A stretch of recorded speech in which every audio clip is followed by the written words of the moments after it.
win last weekend. Is there a kind of new sense of belief amongst the lads that you can really avoid this relegation drop? Belief is key now, definitely. I see in their training, seem to be a bit more relaxed on the ball, a bit more composed on the ball, so it's a huge win for us, and it's just at the right time as well.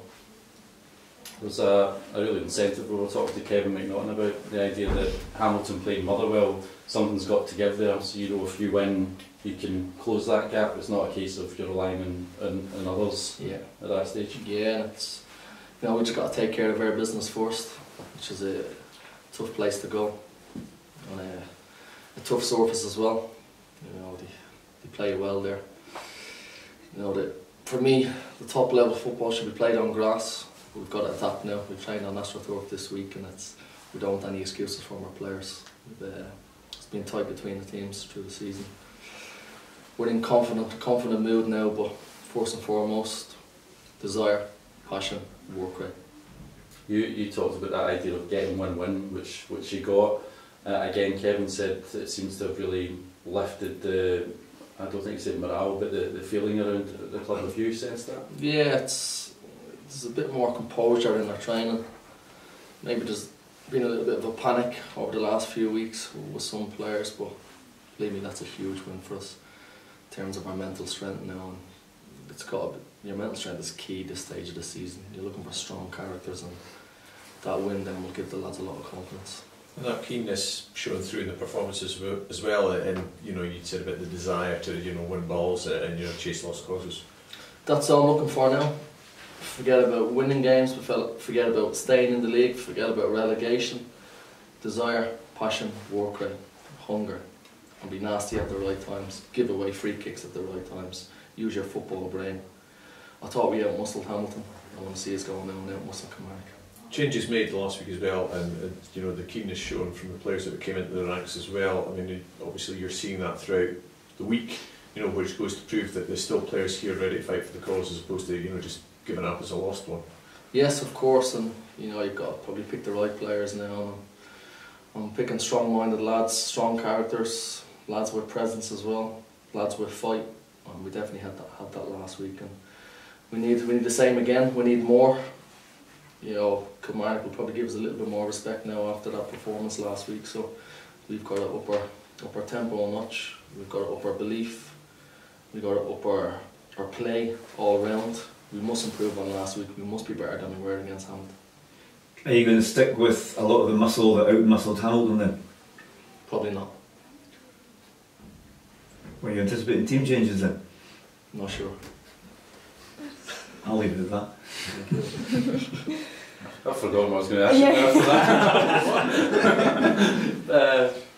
that. In terms of team news, who's available?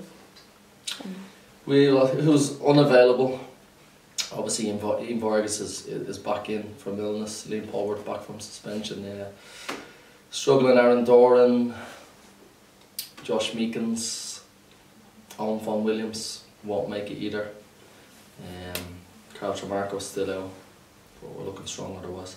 So you got more muscle to choose from than last week?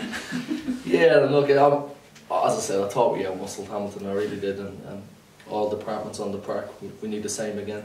We need fight, we need desire. I need the players to be bullies at times. We haven't been strong enough over the season, but we were definitely strong against Hamilton.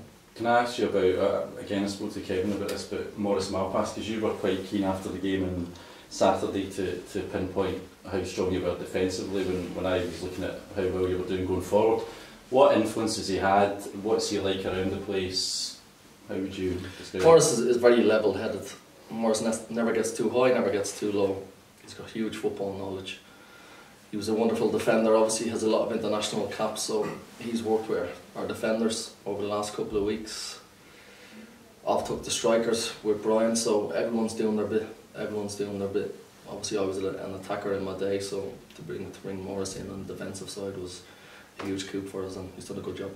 I need to ask for your thoughts about Lewis Horner and that whole situation, which is dominating the sort of media cycle at the moment. What do you think of what's happened, and what are you doing to help the player? First of all, he needs help.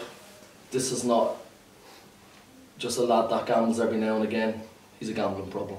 Simple as that. He had counselling years back, it worked, he stopped gambling, he stopped going to the counselling, a big mistake, he had a relapse, he'd go back. So Lewis needs our help now.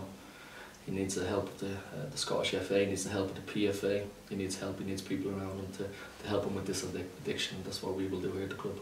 Barry, I was doing a piece with Barry Wilson yesterday who said there should maybe be an amnesty around this situation, because in his view and in the view of others, this is a wider problem, and as you pointed out, there's a distinction between a gambling addiction and just putting bets on.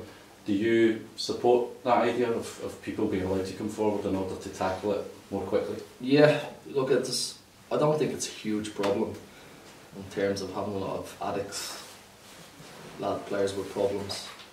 I think it definitely goes on in football, but I think it's not going on in the club or anyone else here, because I spoke to them 3-4 months ago. The PFA came in and speak to them. The lads would be very, very silly if they're gambling on football now. I think the only ones maybe gambling now are the ones that have an addiction, so they're the ones that need help, and come out there, be open, be honest.